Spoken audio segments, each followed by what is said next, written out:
గైపేట MLA Sriram Rajagopal తాతయ్య Peddakurapadu MLA భాష్యం ప్రవీణ్ సందర్శించారు. ఈ సందర్భంగా ఎమ్మెల్యేలు పులిచింతల పవిత్ర సంగమానికి జలహారతి పట్టి కృష్ణమ్మకు పసుపు, కుంకుమ, చీరలను సమర్పించారు. అనంతరం గేట్లు ఎత్తి నీటిని విడుదల చేశారు.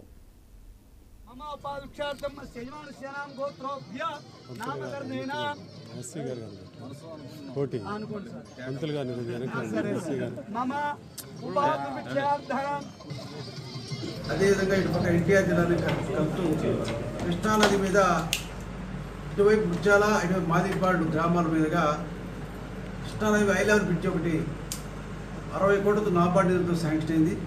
త్వరలో మరి వర్క్ కూడా స్టార్ట్ చేస్తారు.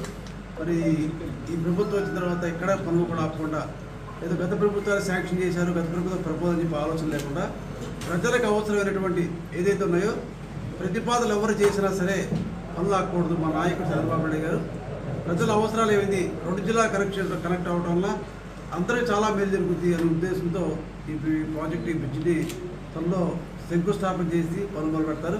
ఇప్పటికే పల్నాడు జిల్లా ల్యాండ్ ఎక్విజిషన్ అయిపోయింది. ఎన్టీఆర్ జిల్లా వైపు ముత్యాలలో ఉన్నటువంటి ల్యాండ్ ఎక్విజిషన్ కోసం రెవెన్యూ అధికారులు కూడా మరి అవతల కేసీబీ ఇండస్ట్రీస్ కూడా వెళ్ళి ఉన్నారు. ఆ ల్యాండ్ ఎక్విజిషన్ చేసి త్వరలో వర్క్ స్టార్ట్ చేస్తామని తెలియజేస్తాం. తిరుమలకు వచ్చే భక్తులకు